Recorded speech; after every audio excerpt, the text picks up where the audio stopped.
Good morning, everyone. Today we will discuss our next topic, that is non-congressism.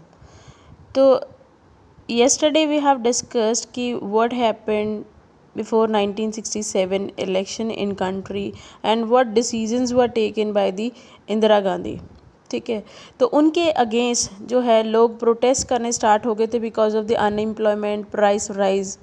ठीक है, तो on this situation party politics जो हैं वो पीछे नहीं रहीं. ठीक है, opposition parties were in forefront of organising public protest and pressurising the government. तो वो सबसे आगे आ गई प्रोटेस्ट करने में गवर्नमेंट के अगेंस्ट और गवर्नमेंट को प्रेशराइज करने के लिए. तो पार्टीज़ जो कांग्रेस के अगेंस्ट थी, दे रियलाइज दैट कि उनकी जो डिवीज़न ऑफ है वोट्स है, ठीक है, कि वो अलग अलग इलेक्शन कंटेस्ट करते हैं. ठीक, तो इस केस में क्या होता है कि वो जो वोट्स उनकी डिवाइड हो जाती हैं डिफरेंट पार्टीज़ में और उसका जो मतलब फेवर है, ठीक है, वो किसको मिलता है? कांग्रेस को ऑलवेज. और वो कांग्रेस जो है पावर में आ जाती है. तो इस वजह से पार्टीज़ जो हैं डिफरेंट मतलब इंटायरली डिफरेंट हैं इन आइडियोलॉजीज़, इन अपने प्रोग्राम्स में. तो वो इकट्ठी हुई for the anti Congress fronts in some states and even मतलब उन्होंने अपना जो इलेक्टोरल एडजस्टमेंट्स थी वो भी मतलब सीट्स जो थी वो शेयर कर ली कि इतनी सीट्स पे आप लड़ना, इतनी सीट्स पे हम लड़ेंगे, एक ही सीट पे हम दोनों अपने कैंडिडेट नहीं खड़ेंगे उससे करेंगे. उससे क्या होगा कि जो कांग्रेस पार्टी का लीडर हो, जो भी कैंडिडेट होगा, उसको फ़ायदा हो जाएगा और हमारी वोट्स जो हैं वो डिस्ट्रीब्यूट हो जाएंगी. ठीक है, तो उन्होंने ये डिसाइड किया. तो उन्होंने ये रियलाइज़ किया, ये महसूस किया कि जो इनएक्सपीरियंस है इंदिरा गांधी का और जो इंटरनल जो ग्रुपिज़म बन गया है कांग्रेस का, उससे क्या है कि they have opportunity to remove the government. Topple means to remove the government from the power. तो सोशलिस्ट लीडर जो थे मेनली राम मनोहर लोहिया, उन्होंने इस स्ट्रैटेजी को नेम दिया नॉन कांग्रेसिज्म.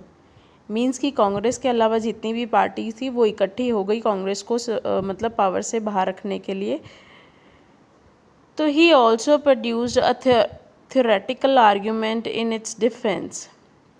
उसने कुछ आर्ग्यूमेंट भी रिलीज़ करे इसके लिए, नॉन कांग्रेसिज्म को सपोर्ट देने के लिए. तो उसने बोला कि कांग्रेस का जो रूल है वो अनडेमोक्रेटिक है और जो पीपल हैं उनके इंटरेस्ट के अपोज्ड है, जो ऑर्डिनरी पीपल हैं.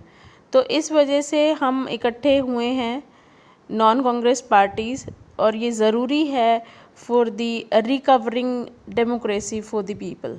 मतलब जो कहीं लॉस्ट हो गई है डेमोक्रेसी, कि सिर्फ डोमिनेंस चल रहा है कांग्रेस पार्टी का इतने सालों से कंट्री में, तो डेमोक्रेसी कहीं लॉस्ट हो गई, उसको रिकवर करने के लिए it's necessary for the non Congress parties to come together. Okay, next is our electoral verdict. तो इलेक्टोरल वर्डिक्ट जो था वो क्या था कि वर्डिक्ट क्या होता है कि इलेक्शंस के बाद जो रिज़ल्ट आया वो क्या था.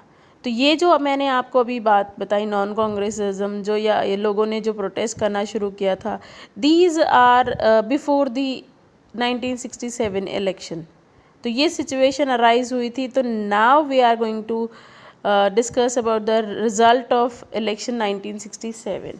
तो 1967 के इलेक्शंस जो हैं वो फर्स्ट टाइम मतलब कंट्री में एक अर्थक्वेक की तरह आए थे. अर्थक्वेक मीन्स कि सारा सिस्टम जो था वो हिला के रख दिया था इस 1967 के इलेक्शंस ने. तो हुआ क्या था, इसका जो रिज़ल्ट था वो क्या था कि इतनी ज़्यादा मतलब जो ये हाईली डिसअपॉइंटमेंट थी लोगों की फ्रॉम द कांग्रेस गवर्नमेंट और फ्रॉम द इंदिरा गांधी, उसकी वजह से क्या हुआ कि फोर्थ जनरल इलेक्शन जो हुए लोकसभा के, और ये थोड़े से अर्ली भी हो गए थे before completing the term 5 years. तो उससे पहले ही ये जो रिज़ल्ट इलेक्शंस थे ये करा दिए गए थे लोकसभा के इलेक्शन स्टेट्स में भी एंड सेंटर में भी इन फेब 1967. तो कांग्रेस जो थी फर्स्ट टाइम इलेक्शन फेस करने जा रही थी 1967 विदाउट नेहरू जी. तो रिज़ल्ट जो था उसने कांग्रेस को जोल्टेड मीन्स हिला के रख दिया था. At both national and state level, दोनों जगह पे। Many contemporary political observers describe the elections result as a political earthquake. मैंने भी बताया ना कि जैसे हिला के रख दिया था, तो मतलब कई ऑब्जर्वर, पॉलिटिकल ऑब्जर्वर्स ने इसको एक टर्म दे दी, पॉलिटिकल अर्थक्वेक। कांग्रेस कई स्टेट्स में जो थी वो मेजॉरिटी नहीं गेन कर पाई। हालांकि सेंटर में जो लोकसभा में जो है लोएस्ट अभी तक जितनी भी 3 इलेक्शन हुए हैं, तो तीनों इलेक्शन से सबसे lowest seat number of seats जो हैं इसको मिली 1952 से लेके।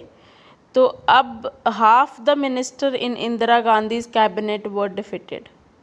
तो कैबिनेट मिनिस्टर्स जो सीनियर मोस्ट मिनिस्टर्स होते हैं, पार्टी के लीडर्स होते हैं फेमस, वो आधे से ज़्यादा वो इलेक्शंस हार गए।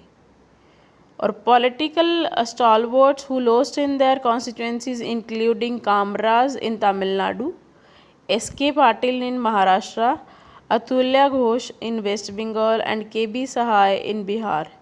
These were the famous और the मतलब experienced leader of Congress party जो elections हार गए थे। कामराज का नेम तो हमने सुना है कि Kamaraj president of the Congress party when Nehru ji was died, तो तब के कामराज ने मीटिंग हेल्ड की थी कांग्रेस पार्टी की फॉर द नेक्स्ट पीएम। ठीक है, तो तमिलनाडु से वो हार गए, महाराष्ट्र से, वेस्ट बंगाल से और के.बी. साय, ये सब जगह से जो ये मेन लीडर्स थे कांग्रेस पार्टी के, जो कभी भी नहीं हारे थे इलेक्शन, वो हार गए इलेक्शन। ठीक है, तो this was the you can see in this map कि कितनी स्टेट्स में जो थी कांग्रेस पार्टी हार गई थी। Even in Rajasthan also Congress को मेजॉरिटी नहीं मिली थी, लेकिन उसने उसके साथ जो है दूसरों की हेल्प से जो है, छोटी मोटी पार्टीज़ की हेल्प से उसने कांग्रेस गवर्नमेंट बन गई थी इवन राजस्थान में। तो ठीक है, तो जो रेड स्टेट्स हैं, जो रेड कलर से डिनोट की गई हैं, these all states are not having the Congress party after the election of 1967। तो दीज वर, राजस्थान में मैनेज कर गई थी, बना गई थी, Punjab, Delhi, UP, Bihar, Orissa, West Bengal and in south also Kerala and Madras.